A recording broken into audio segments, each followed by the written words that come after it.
All right. If we could bring the house lights up, it's gloomy enough outside. So it was the year 605 BC. It's kind of stunning to think that we can know what happened that long ago, right? But we can, and not just because it's in the Bible, but it's also substantiated by secular historians. But in the year 605, a dude named Nebuchadnezzar was king of Babylon. And the big headline in 605 BC was all of Nebuchadnezzar's systematic conquest of pretty much the whole world, including the nation of Israel. But good old Nebuchadnezzar didn't just conquer those nations, he would obliterate them. He would turn all that devastation into a work of art, way more to his liking. He didn't just storm into the city and level everything. He did that, obviously. But he made a point of preserving all the choicest parts of each culture so that he could then incorporate them into his culture. For example, he would arrest and then take captive all the best and the brightest people, the most educated, the prettiest. And then he would rustle up all these beautiful people, all the accomplished people, and he would haul them all the way back to his capital city, mighty Babylon. And then he would enroll these best and brightest into a sort of a quick start indoctrination program designed to completely change their worldview. He would so totally immerse them into Babylonian culture that on his next conquest, he could trust them to do to others as he had done to them. I'm telling you, this guy was brilliant. And that's how we come to know Daniel and his friends Shadrach, Meshach, and Abednego.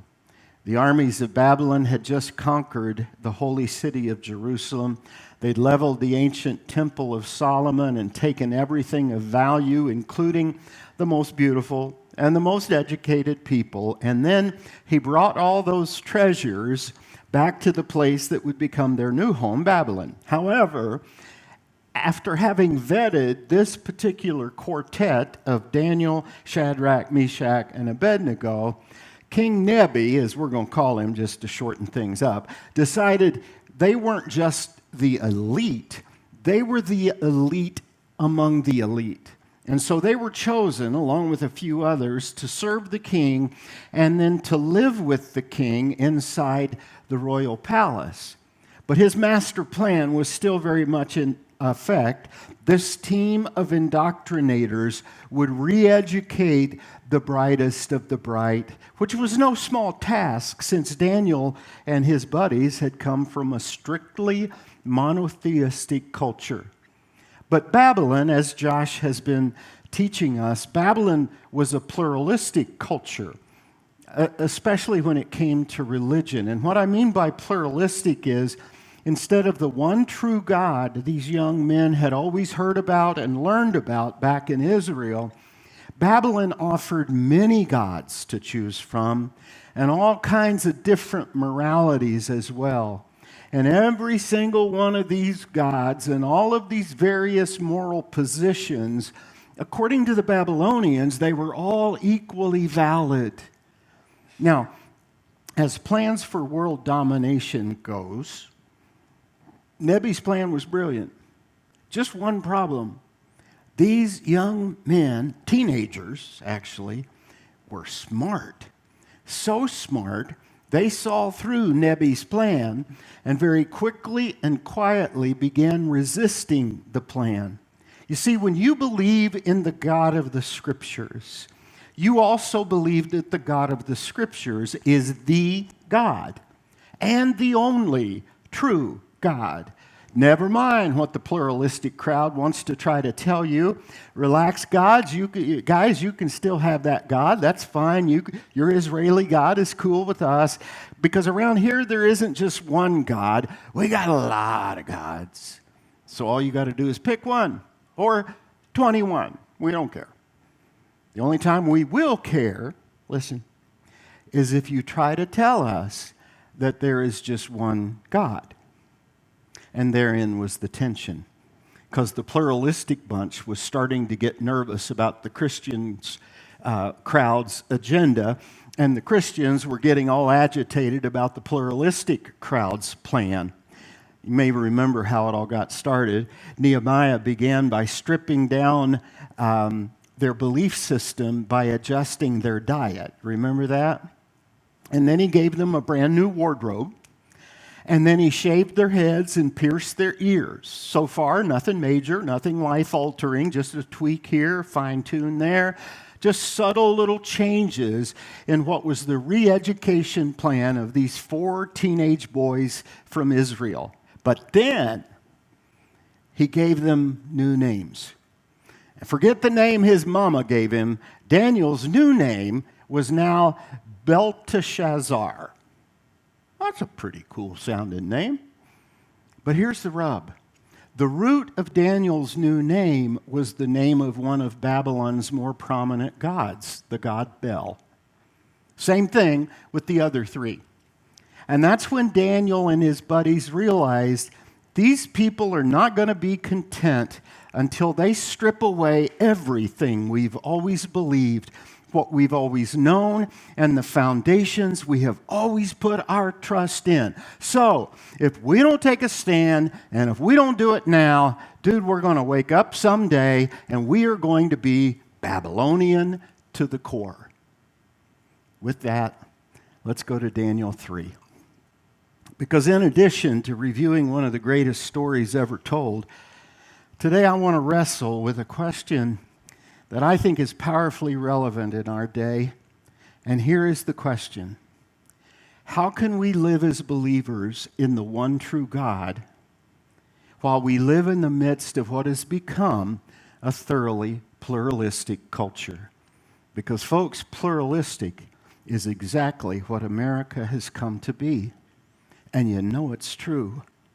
We are all being forced on a daily basis to conform to a cultural mindset that violates our faith and our values. And not only that, we're being forced into having conversations we'd rather not have. And we're being pressured into doing things we never dreamed we would do. Not to mention, we hear things we don't want to hear. We see what we don't want to see.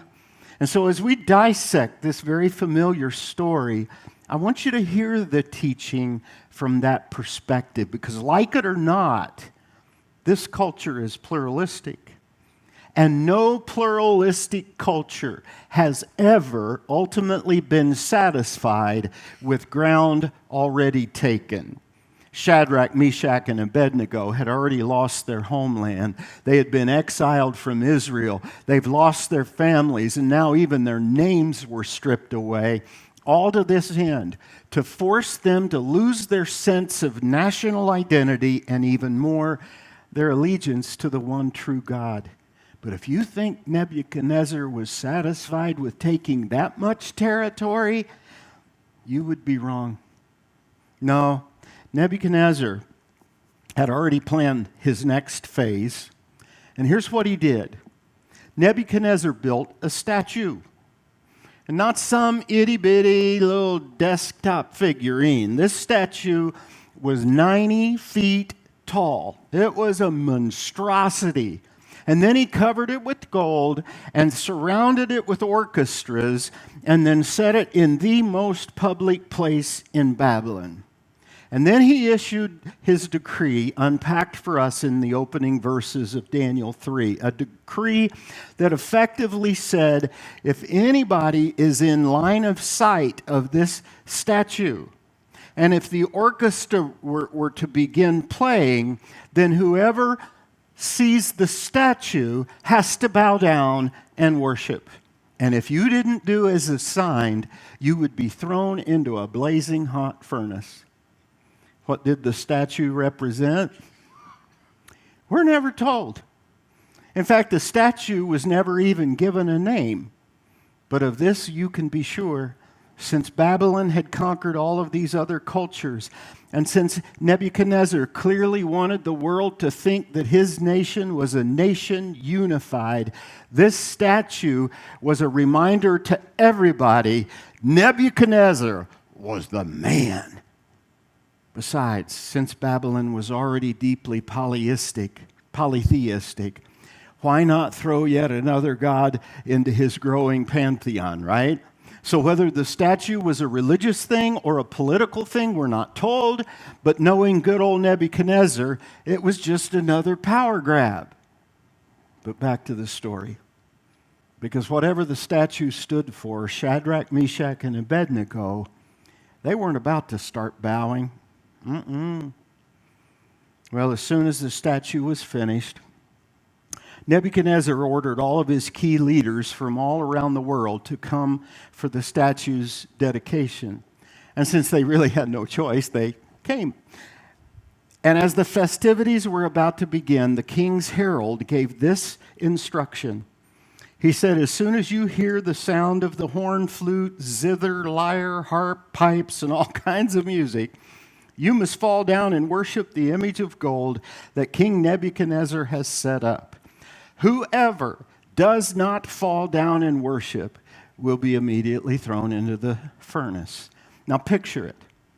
A vast assembly has gathered. All of a sudden, some striking music begins. And sure enough, when the people, as soon as they heard the music, they fell down and worshiped. Although the actual literal translation is way more graphic. It actually says, as soon as they were hearing, they were falling. Wow. It's almost like a race to see who could get to the dirt the fastest, you know? Be the first to show devotion to Der Fuhrer. And yet, a ripple of protest swept through the crowd. It's kind of quiet at first, but it grew louder and louder and louder until it almost drowned out the music.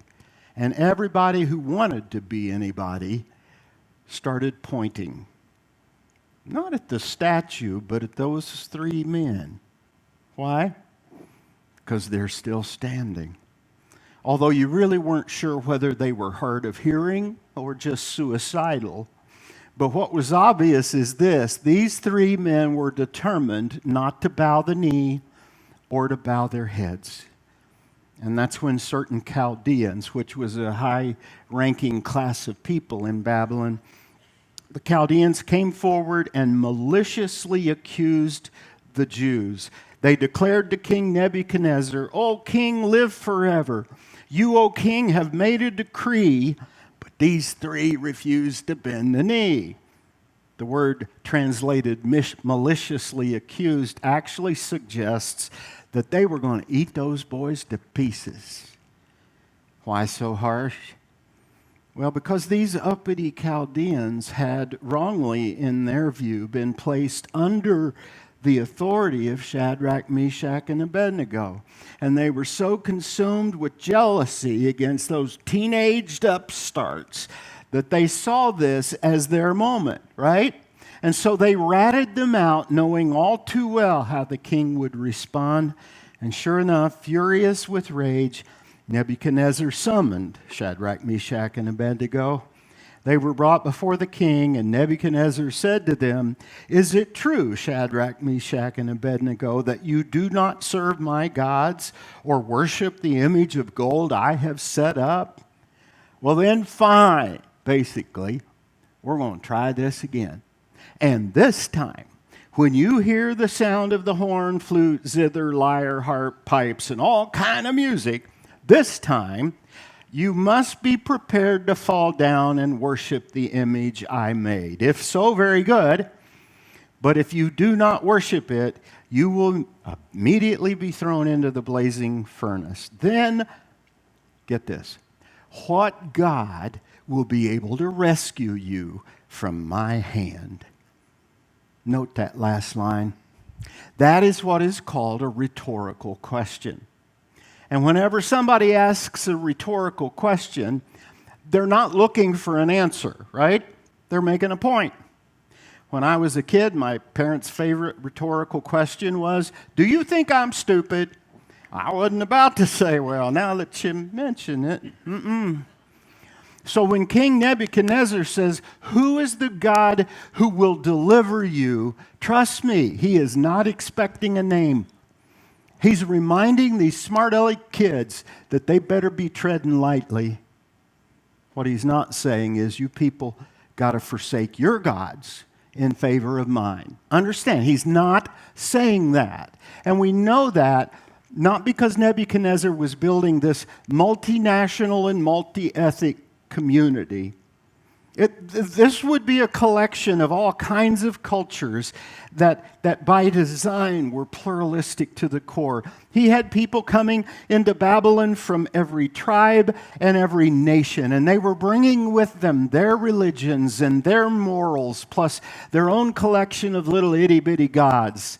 So Nebuchadnezzar's big challenge in the unveiling of this 90-foot statue, he was not saying, I demand that you worship my God instead of your God, or my gods instead of your God.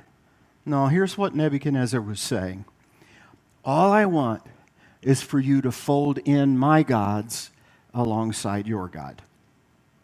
His message was, hey, do whatever you want to do with whatever God you want to do it. Just do it in private, okay? But when you are in public, bow the knee. Go ahead, worship your God. I'm cool with that. Just don't worship any God exclusively. You can still worship your God as long as you also admit that my gods are just as real and just as valid as your God. And that's how you prove to me that you're not a bigot. Now do you understand how relevant this is to our culture? The relentless drumbeat that we have heard, especially in this last year, is the very same message Nebuchadnezzar was trying to convey to these young refugees. Because there's only one way, folks, that we're going to find peace in this multicultural empire called America. From now on, everybody gets their own God, okay? I mean, whatever God you want to choose, we're cool with that. But see, here's what we're not going to be cool with anymore. Nobody gets to believe that their God is the true God. And nobody has the freedom anymore to believe that their faith is the true faith, or that their truth is the truth. Because if that ever starts happening, that can lead to one group judging another or trying to restrict the choices of the other. And we just can't have that, can we? And yet, we got problematic posts on Facebook now that spread what somebody considers to be unverified information, and they're taken down. And we're not going to allow any improper Twitter tweets either, unless they line up with our predetermined protocol. So you either say it like we say it, you either believe as we believe, or you're canceled. However, if your message does line up with our message, awesome. Then you can keep bowing before whoever you want to bow before, but only if you keep it on the down low.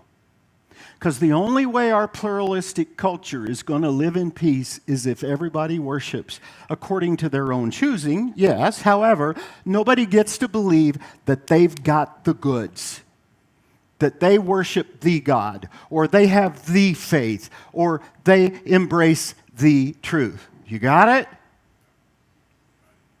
Some of you are nodding, so I got to assume you've been hearing the same stuff I've been hearing. Except maybe, I don't know, maybe you're not quite sure where you land yet. Maybe you kind of agree with King Nebi, that people who believe that their religion is the right religion, that they're just kind of arrogant.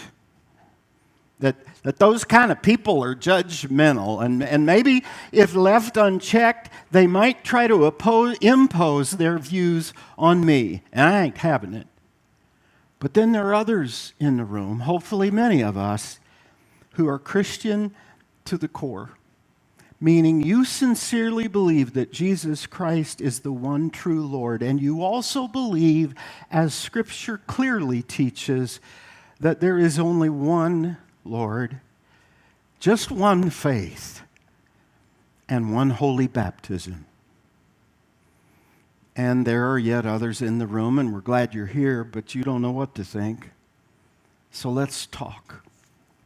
And let's start by addressing this very popular mindset that tends to think if somebody really does believe that there is just one way and one truth leading us to one God, won't that kind of thinking lead to intolerance? How many of you have heard something like that?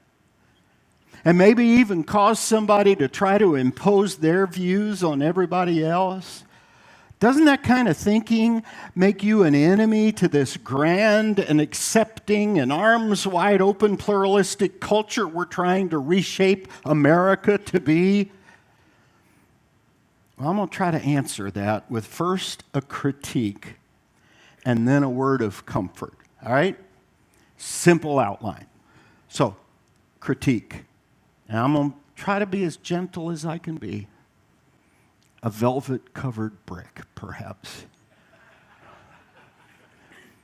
But if you're in the camp that says Christians ought not try to convert other people, if that's what you mean by me imposing my views on you, I want you to think with me for a minute. Because if you think that's being tolerant, I don't think that means what you think it means. Thank you, Eli. Nebuchadnezzar's decree was, you are free to worship however you please as long as you bow before the spirit of Babylon, which is essentially the same message we're hearing in our culture when we hear people say, believe what you want, just don't try to convert me. But that message is exactly what you are saying that a Christian must not say. When you say Christian, you must not say that your take on ultimate reality is the right take and everybody else's take is wrong. Dude, you can't say that precisely because what you're doing when you say that is the very thing you're saying the Christian must not do. Is anybody following me on that? Okay, let me try again. When you say you should never try to convert people, what you are saying is, my take on ultimate reality is better than your take, so you got to stop doing what you've been doing. Or let's put it this way. In the name of tolerance, you are being intolerant. Now do you follow? And that's about as far as I'm going to go, because that's about as gentle as I can be. But it really is true. Under the flag of tolerance in America today, there is an obvious and undeniable intolerance. Okay, with that, let me hustle along. I am a pastor after all. Let's talk about some comfort. Because the big fear that people have about Christians is this. If we really do believe that we have the truth, won't we therefore feel like we have the right to be totalitarian on you? Well, to address that, we got to jump ahead to the end of this story, because right after the furnace, and right after Shadrach, Meshach, and Abednego have been rescued, Nebi is stoked. So stoked that he says, wow, I believe in their God now. I mean, their God is real. He's powerful. Their God is incredible. So what does Nebuchadnezzar do with this newfound faith? Listen to this. Therefore, I make another decree. Any people, nation, or language that speaks anything against the God of Shadrach, Meshach, and Abednego shall be torn limb from limb, and their houses laid in ruins. Okay. That is totalitarianism. That's somebody who used to preach tolerance who is now saying, because I know now that the real God really is the real God, anybody who dares disagree with my conclusion, guess what we're going to do to him? We're going to kill him. We're going to cut him to pieces. We're going to burn his house down all the way down to the ground.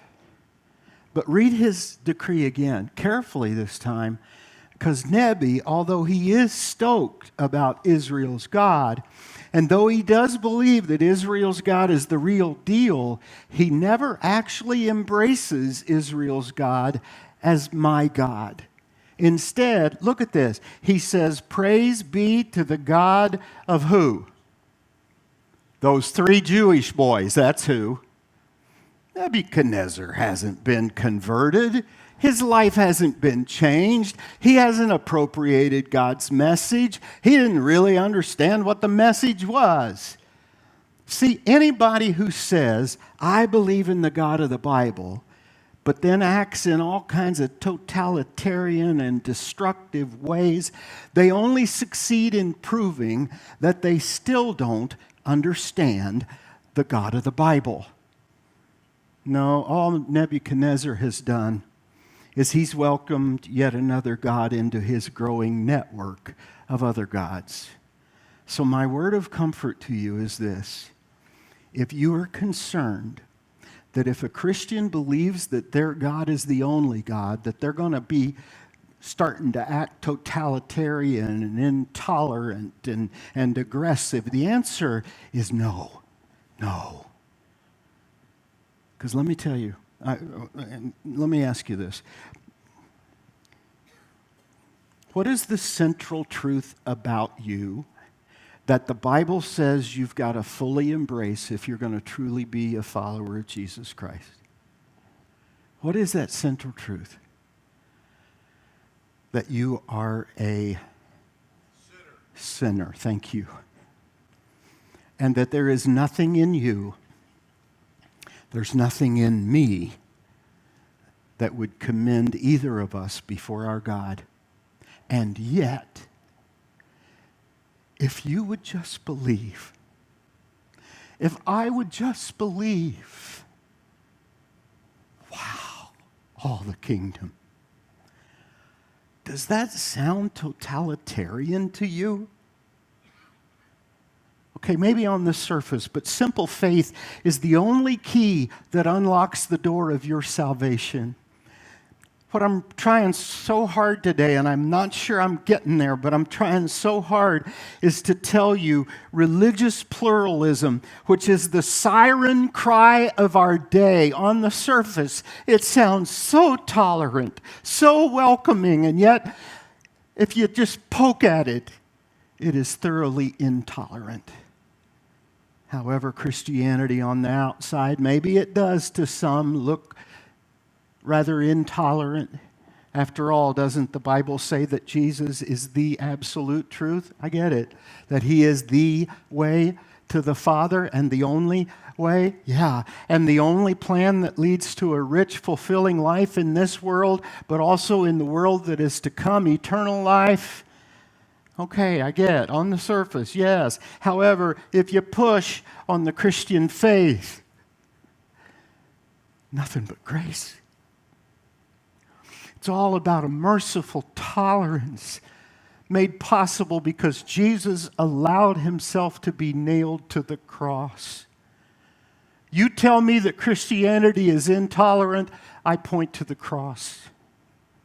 And what you will see on the cross is the Son of God himself, not overlaid with gold, but hanging there, bleeding, loving, serving, giving, and then dying for those who most vigorously opposed him, including me. Back to the story. Much to the king's dismay, these three kids don't treat his remark as a rhetorical question. See, when you have faith in a God who is real, a God who's a very big God, a God who oversees all of humanity with precision and with authority, you tend to say exactly what these teenagers said. They answered and said to the king, "O Nebi, we have no need to answer you in this matter." Say, what? And here's why, King, because even if we are about to be thrown into that blazing hot furnace, the God whom we serve is able to deliver us from it, and he will rescue us out of your hand too, O king. You see, Nebi, the God we serve, he is able. He is not a myth. He's not an abstraction. He's not a lovely concept either. He's not a statue you build out in the middle of the desert somewhere. He is real. In fact, our God has made everything that is. He stands far above time, space, and history, and he is making himself known among all the peoples of the earth. That God, Nebi, Our God, He is able to save us from the furnace, and He will deliver us out of your hand.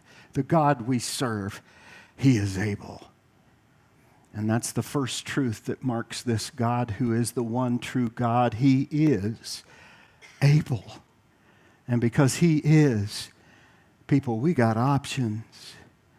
You forget tolerant versus intolerant. When it comes to our able God, it's not so much what He requires as it is what He provides.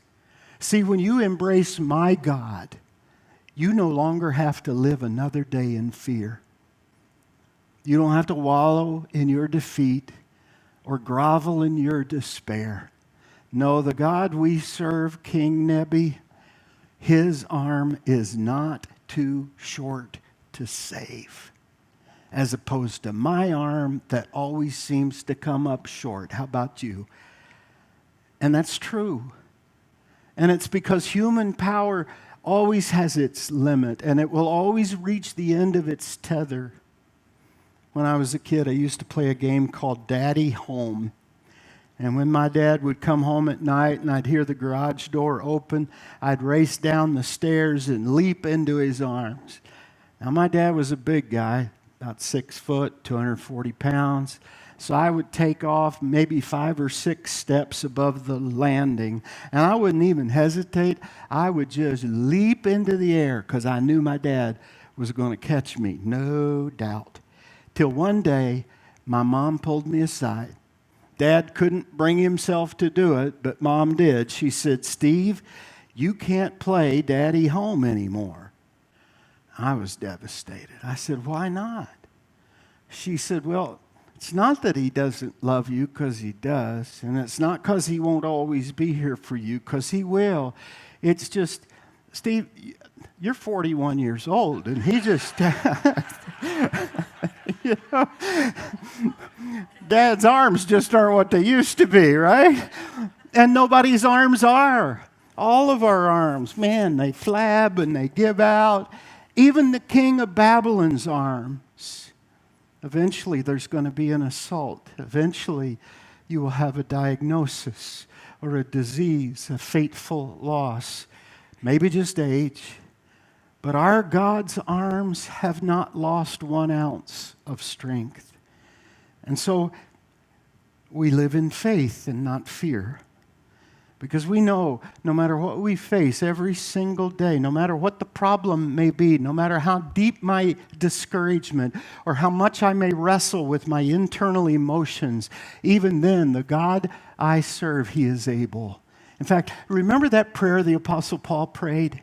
I mean, it's the most glorious benediction ever written. He says, "Now to Him." Him who? Him the Father, that's who. "Now to Him who is able to do all we ask." Well, that's pretty powerful, but that's not what Paul says, is it? No, he says, "Now to Him who is able to do all we ask or imagine." Yeah, well, that's not quite it either. It's impressive. I don't know about you. I can imagine a lot. But here's what Paul actually says. "Now to Him who is able to do more than all we ask or imagine." Close, but no cigar. Even that God is too small. So let's slow down and read this very carefully. "Now to Him who is able to do immeasurably more than all we ask or imagine." Whew. Now that's the kind of God I'm talking about. But do you believe that? Do you believe that there is nothing, and I exclude nothing, that you could ever face that the Lord and you together cannot handle? Do you? There's not a hurt He can't heal, a scarcity He cannot supply, a void He cannot fill. Do you believe, do you really believe that God can reconcile your irreconcilable marriage? Do you believe that God can liberate your son from that awful addiction? The God we serve is more than able to heal your broken body. He's able to soften the hardest heart. And here's the heartache for this preacher right now in this very moment. If we were a different kind of church, people would be hooping and hollering right now, but instead everybody just sitting so politely. I mean, come on. Can we make even a smile or something? Just say it with me. Our God is able. Say that. Now say it. My God is able. Oh, how I wish we could reflect the same courage that emboldened Shadrach, Meshach, and Abednego, because they refused to bow before that statue. And you remember what they said when Nebi threatened to toast them? They said, "Be it known to you, O king, our God is able to save us, and he will rescue us. But even if he does not," oh, I love that. Whether it's cancer, a broken down marriage, or chronic kidney disease, God is able to rescue you. And he has promised that he will rescue you someday. But even if that day isn't today, let's praise him. You see, that's the default position of the follower of Jesus. Lord, I know you can. And so I'm going to cling to your promise and put my trust in you because I believe that you alone are able. So I'm going to rebuke every dark and discouraging thought that would make me believe anything less from you. You got to understand, it's not like life for these guys had been coming up roses. I want you to see this. These guys had been praying and praying and praying that Israel would be spared. Do we have a flash flood? Okay. Well, we're here, so I want you to understand, life for these guys had not been coming up roses. These guys had prayed and prayed and prayed that Israel would be spared, but instead, Israel was strongly defeated. These same men had also prayed that they would be able to stay with their families and not be dragged away into captivity. Yeah, that prayer wasn't answered either. And then they prayed about the king's edict. They prayed that he wouldn't actually enforce his edict, at least not for them. Yeah, that didn't turn out. And then they prayed that nobody would notice if they didn't bow. Yeah, well, not only did they notice, they told, even though they prayed that the people would not tell. What I'm trying to tell you is not one of their prayers had been answered. At every point along the way in this story, these men had been bitterly disappointed, and now they are facing the worst case scenario, and yet every door of escape had slammed shut. And yet, if we do get thrown into that furnace, O king, we want you to know this: the God whom we serve is able to deliver us from the furnace. And then in verse 18, you'll find one of the greatest statements of faith ever uttered. But even if he does not, our God can rescue us, Nebi. The God who drowned Pharaoh's army and fell Jericho's walls and dropped Goliath with a single stone. The God who brought manna in the morning and gave a pillar of fire to lead his people by night. Our God's arms have lost none of their strength. He is able to rescue us. But even if he doesn't, we want you to know, O king, we will not serve your gods or worship the golden image you have set up. Who are these men? And how does a human heart get shaped like that? We want you to know, King, we're going to march to our death singing hymns of praise to the only God we will ever serve or love. A lot of us tend to constantly pray, God, if you'll just answer this one request, if you'll just give me right now exactly what I think I want, God, that's when I will spend the rest of my life serving you. I will serve you if. I will serve you as long as. But what's it going to take for you to decide that you're going to have an even if he does not kind of faith? Maybe you're afraid that you're going to spend the rest of your life alone. And so you rationalize certain behaviors that you know violate your values. You know they aren't consistent with God's word, all because you're afraid. God is able. In fact, he is able to bring somebody into your life right now, somebody amazing. But the question is, what are you going to do if he doesn't? Maybe for you it's finances. Our God is able to provide. But even if He does not, maybe your job isn't going the way you think it would, so you're looking. Our God is able to make a way. But even if He does not, maybe your health is so very precarious. Yeah, but isn't God able, Pastor Steve? But what are you going to do if He does not? Our God is able, King Nebi, and He really is able to rescue us. But even if He does not, we're not bending the knee. We're not worshiping your idol. And so they say that to the king, and he's so deeply moved by their devotion that he sets them free and then proclaims religious liberty throughout all the land. Wait a second. Is that how it ends? Is that how this story ends? Don't think so. No, King Nebi was not what you would call a religious liberty kind of guy. Here's what happened. Then Nebuchadnezzar was filled with fury. The expression of his face was changed against Shadrach, Meshach, and Abednego. Literally, it says his face toward them changed. Has that ever happened to you? Have you ever seen a person and their face just immediately explodes with anger? That's this. And so he ordered the furnace heated 7 times more than was typically heated. Why 7 times? It was just a figure of speech. You see it in Scripture. In the Proverbs, for example, there's this proverb, though a righteous man falls 7 times, he will rise again. The meaning of that is he's never going to not get up. So crank it all the way up, boys. Let's make it hot up in here. And so they're bound and carried to the furnace, no doubt feeling a mixture of both courage but also concern. Actually, I don't have any clue what they were feeling, but the furnace was cranked up. The men who tossed them into the furnace, they were burned to a crisp. But Shadrach, Meshach, and Abednego were in there walking around still alive. And somehow the king was able to see them. And he was so astonished, he rose up in haste. He declared to his cronies, "Did we not cast 3 men bound into the fire?" They answered, "That's true, O king." He said, "Then why do I see 4 men unbound walking in the fire? And they aren't even hurt. And the appearance of the 4th, he's like a son of the gods." So who was that 4th man? Who was it that appeared out of nowhere? Who cheated death, whose appearance was like that of the Son of God? Well, the answer to that truth is the greatest truth of this story.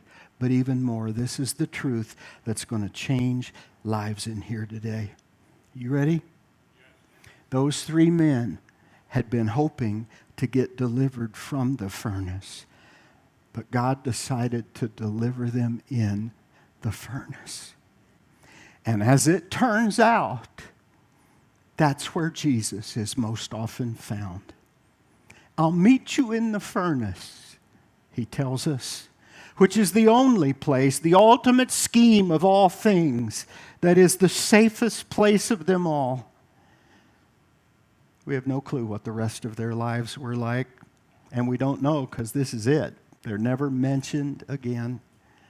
Sometimes I wonder if they lived to be old men and whether maybe they'd get together occasionally and just talk about the good old days when they weren't burnt. And whether they talked about how they could have so easily missed the greatest moment of their lives if they had just bent that knee. But not just the adventure. They would have missed the 4th man in the furnace. I'll tell you what I think. I don't have time to tell you why. I believe the 4th man in the furnace was Jesus, a pre-incarnate presence of Jesus. After all, he knows all about furnaces. Remember how he prayed in the garden that the Father would spare him the suffering of the cross?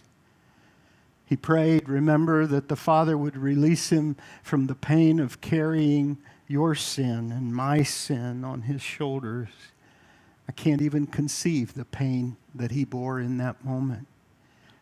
But then he drew a deep breath, and with his heart filled with great love, even for someone like me, Jesus prayed, Father, I do want to be spared all of this pain, but even if I am not,